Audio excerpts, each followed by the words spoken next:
Tai turbūt tau kyla klausimas, ką aš čia veikiu ir kada aš atėjau į tai, ką aš dabar veikiu.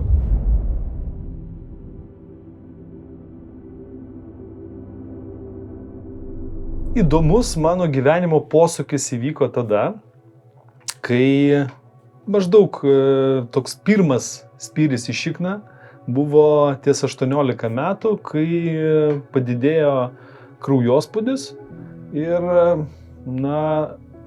galvoju, kaip tai atsitiko, kodėl taip atsitiko su manim, ką aš dariau tokio neteisinga.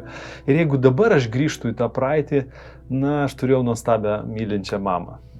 Ir mano nuostabi mylinti mama dirbo valgyklos vedėja ir tais laikais mano vaikystėje prekyboje dirbantis žmogus, jisai turėdavo šaldytuvė tuos maisto produktus, kuriuos galbūt neturėdavo kiti. Ir aišku, tie maisto produktai buvo išskirtiniai, ten geriausi saldainiai, geriausios rūkytos dešros ir panašiai.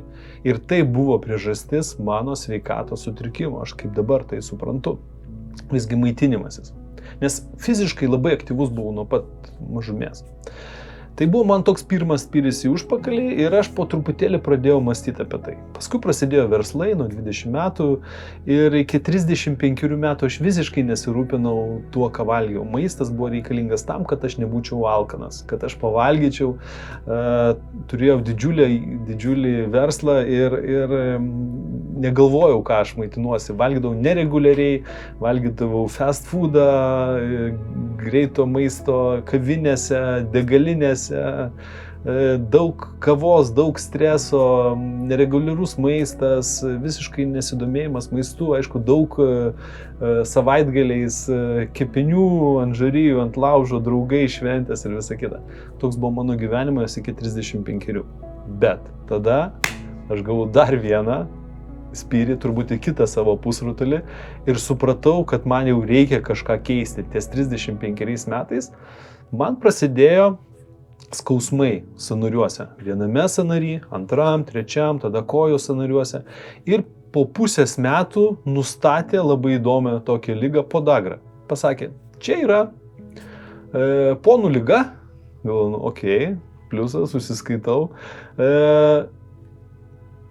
Ir tai yra susijęs su maistu.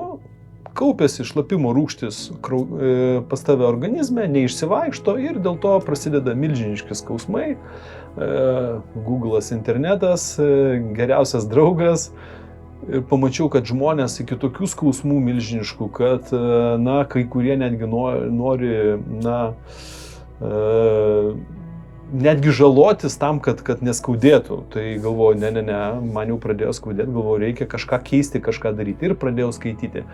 Tai buvo paskutinis taškas mano gyvenime, kada aš nesirūpinau savimi. Nuo to laiko aš pradėjau, man reikia gerti daugiau vandens praktiškai gerdavau praktiškai tik kavą. Darbo metu, vakarais būdavo gazuoti visokie gėrimai, alus ten ir panašiai. Visiškai nustojau vartoti alkoholį, gėriau daug vandens, nustojau vartoti rūkytus visus gaminius, išmečiau iš savo tiesiog mitybos visiškai, kad jų nebūtų. Ir tai buvo labai labai didelis pasikeitimas mano gyvenime.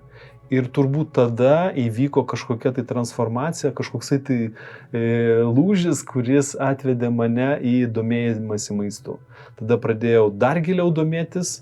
Ir atvedė iki mokslų, baigiau dietetiką ir štai mano kelias pakrypo visiškai kitokiu keliu, negu aš gyvenau iki tol. Ir aš jums galiu pasakyti, kad po pusės metų aš dar ieškojau savo kūne kiekvieną dieną atsikėlęs, ar man dar vis yra skausmai, ar jų nėra. Dar sekiau ir stebėjau save, po 2 metų aš visiškai atsipalaidavau ir supratau, kad man skausmas daugiau niekada neatsinaujins, man ta problema išnyko, vien tik subalansavus tam tikrus maiste esančių maistinių medžiagų kiekius.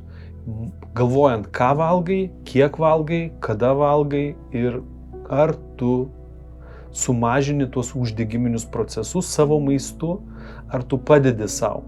Ir jeigu taip atsitinka ir tau taip atsitiko, aš turiu puikų sprendimą, ką reikia padaryti.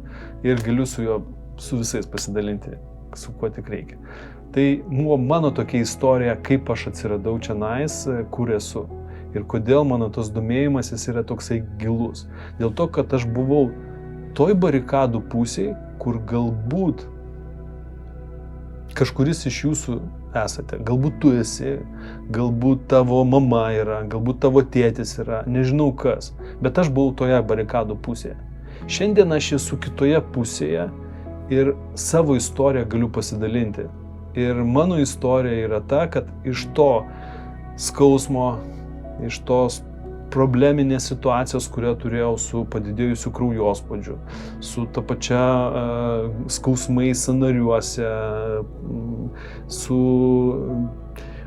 prastu miegu, su daug streso, su ta problema, kurią turėjau padidėjusi viršsvariu, su ta problema, kurią pastoviai skaudėdavo galvą.